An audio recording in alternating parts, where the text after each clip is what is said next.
You already know the story of the Great Potato War, where years ago I went head to head against Technoblade, competing to become the first ever player to reach 500 million potatoes collected. And I'm sure you know how it ended. Watch me dance, Squid Kid, you lose! You lose the war! But what if I told you there's actually a backup plan that I never got to finish? An ending where even if I couldn't become the Potato King, I could become the king of something else. This story starts off back in April of 2020. I and a bunch of other Skyblock YouTubers at the time gathered around for a game of White Elephant. If you don't know what White Elephant is, it's a gift exchange where everyone brings a gift of similar value, and the first person opens up a gift to see what's inside.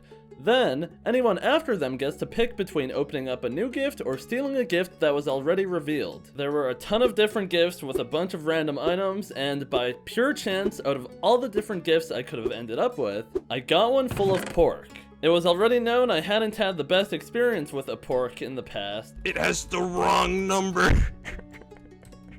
So, everyone had a laugh.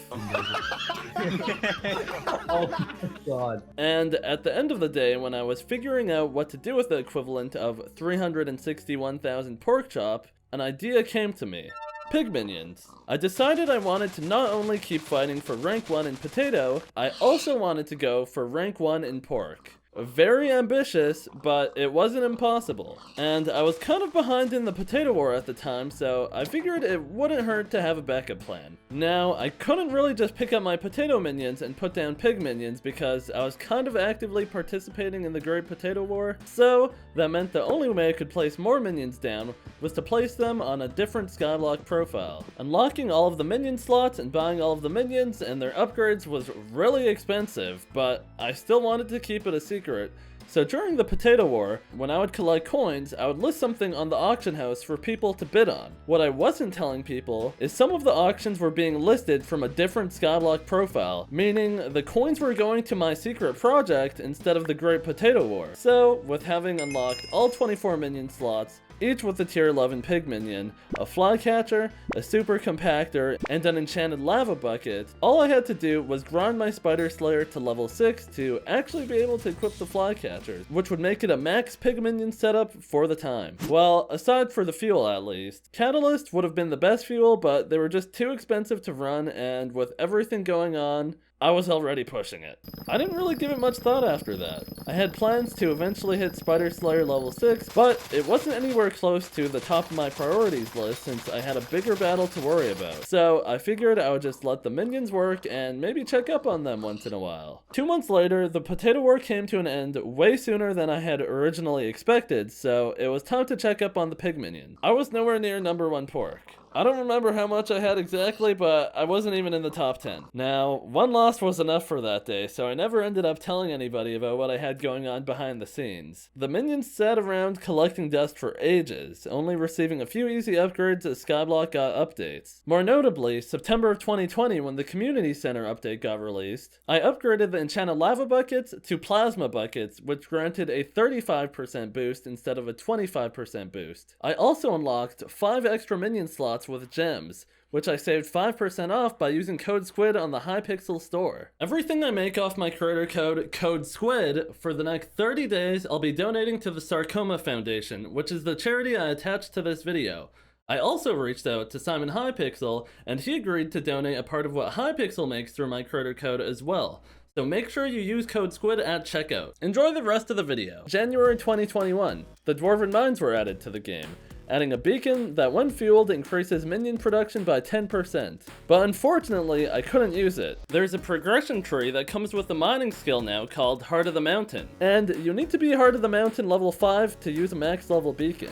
To level it up, you have to do a bunch of different mining commissions, like mining a certain amount of mithril or titanium. So after a month of getting on every day and mining for an hour, I was finally able to place my tier 5 beacon. Then I kind of forgot about it, and the minions sat unbothered for years until May of 2023. I decided I finally wanted to make my last attempt at a rank 1 position. I had a few years of updates to catch up on, and there were 2 more minion slots that I had to unlock, and all the pig minions needed to be upgraded to level 12. Simple enough, right? Not even close. How unlocking minion slots in Skyblock works is you need a certain amount of unique minion crafts, Naturally, you'll unlock the easier and cheaper ones first, making the last ones really expensive or difficult to do. The 30th and the 31st minion slot require 50 unique minion crafts each to unlock. Although I could just buy the materials I needed, most of the minions were locked behind things you couldn't just buy with coins, so I'll go over some of them. Revenant, Tarantula, and Voidling minions. All three of these Slayer minions have a Slayer level requirement to craft. Luckily, it doesn't take long if you have someone helping you out.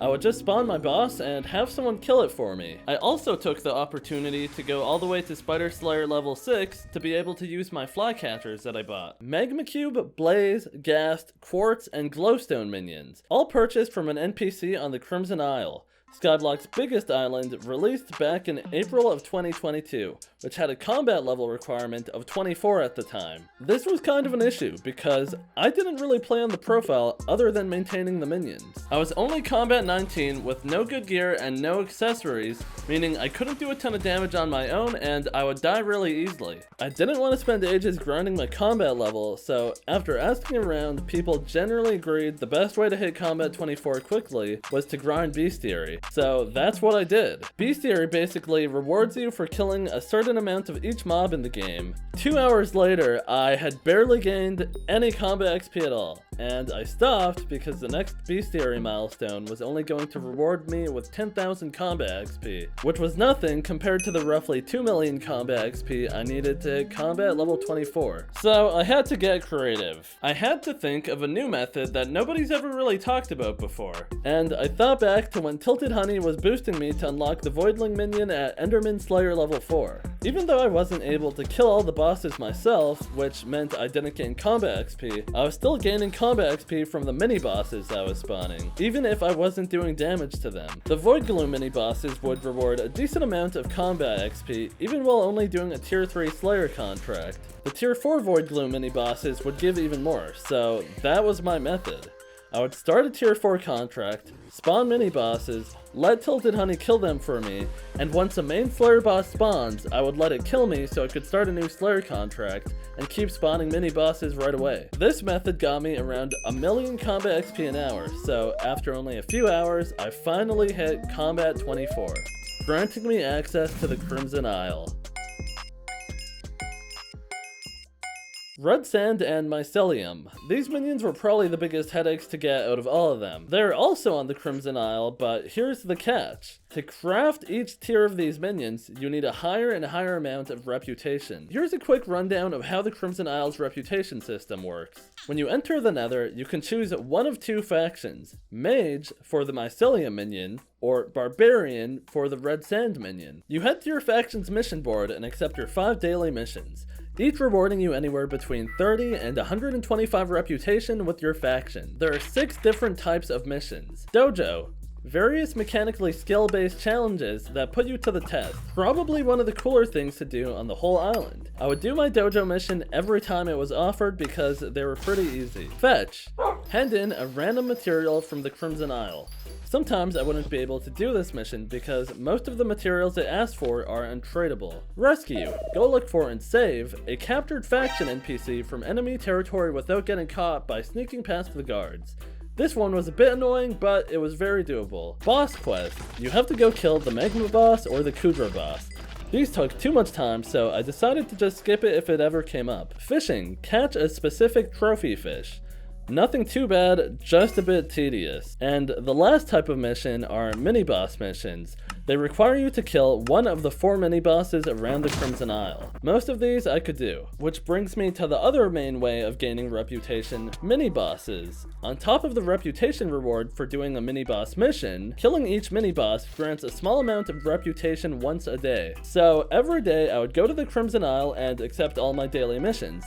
Then, kill all the mini-bosses except for Ashfang. And by kill all the mini-bosses, I mean I would do the minimum 1 million damage required to each one, and beg someone to kill it while working on my other missions like doing the dojo or rescue mission. After doing all I could every day, I'd maybe gain 200 reputation with my faction, and that might seem okay until you learn that I needed 12,000 reputation with each faction. Meaning, once I had reached 12,000 reputation in one faction, I had to swap factions and start again, but from negative 2,000 reputation and go back up to 12,000 again. So yeah, that took literal months, but eventually I crafted the minions I needed from that island. Moving on to the tier 12 farming minions. To upgrade any farming minion to tier 12, not only do you need the millions of coins worth of whatever crop it is, on top of that, you need 75 pelts. How do you get pelts, you ask? Well, to get pelts, you go to Trevor the Trapper.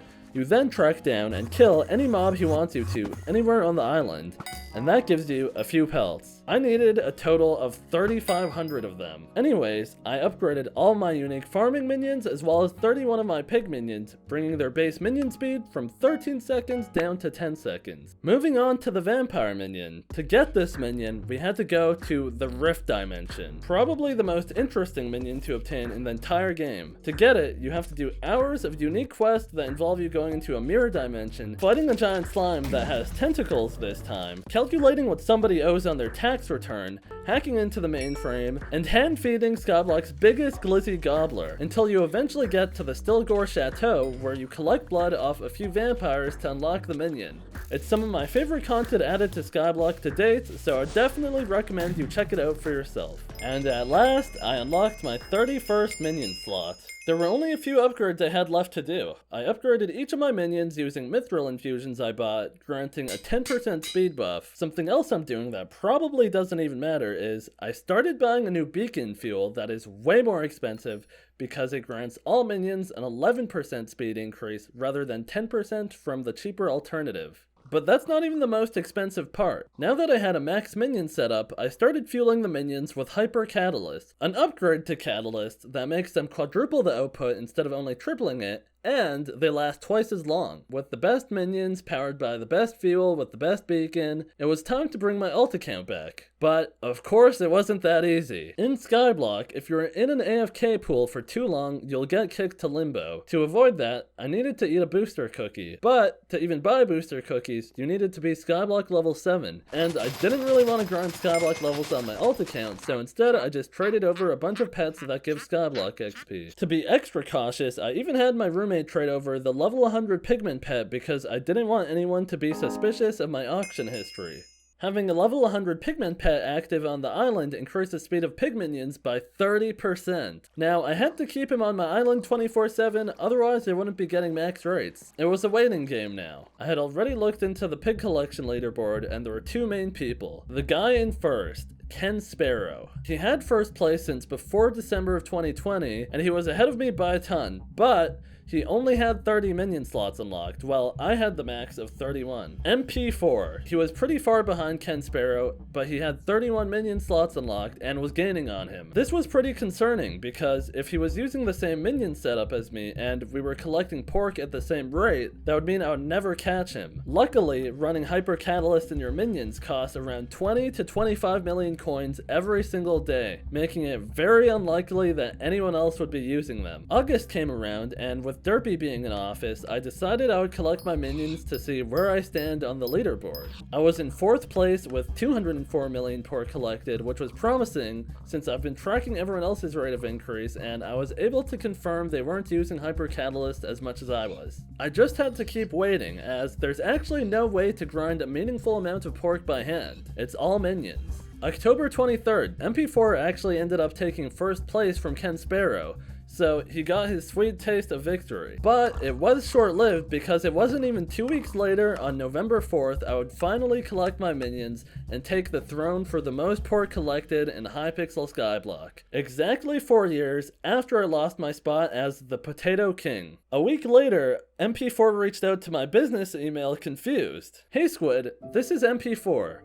The current second place holder in pork chop collection. I was also first place a few weeks ago until you overtook me with a 28 million pork chop lead. Also, having never seen you on the pork chop leaderboard, I assume you had your API off in order to surprise people with your placement. Your sudden reveal in both placement and collection was definitely quite surprising, especially considering your past experiences in collection wars. That surprise aside, I am now just thoroughly confused about, why. I have been grinding this collection for the better part of 4 years and have not seen your presence in it once until this week. I assume the current situation I'm experiencing is kind of like what you felt when Techno overtook your place 3 years ago. So hopefully you can relate to my plea of asking why. I don't even want to know how you did it, I would just like a reason to why you did it. And then he attached some screenshots proving it's him. So MP4, this is why. I did it because it started as a backup plan 4 years ago in case I lost the Great Potato War. And more recently, I decided it was about time that I finished what I started. Now that I had the #1 spot, I figured I should probably make a proper build. So instead of housing my minions in wooden boxes, I would house them in pink glass boxes surrounding a statue of Technoblade, who I'm actually going to be talking about for the rest of this video. I was just an average college student when Hypixel Skyblock came out in June of 2019. I worked a summer job on a concrete crew for 60 hours a week. And when the Potato War started, I was in my 2nd year of university, and now I stream and make YouTube videos for a living. Although me and Techno were rivals for the Potato War, we didn't actually hate each other. And throughout the Potato War, he was actually incredibly nice to me, starting all the way back to when he first uploaded the Great Potato War. He sent me a message in-game telling me to comment on his video so he could pin it, helping drive traffic to my YouTube channel that only had 67 subscribers at the time. It helped me out a ton, and at the end of the month, I had over 30,000 subscribers. I always had this idea of maybe one day meeting him in person at a convention or something so I could say thank you face to face, but unfortunately, I never got the chance to do so. It's been around a year and a half since we lost him, and truly, it's weird. Stuff just hasn't felt the same since, and I don't even know how to explain it. And it sucks. We really were so lucky to have someone like Techno as a leader in our community. Again, all the money I make from this video is going to the Sarcoma Foundation, which I've attached to this video, and I encourage you guys to donate to it as well if that's something you're interested in. So thank you, Technoblade, thanks for everything you did for me, and thank you for everything you did for the community. Technoblade never dies.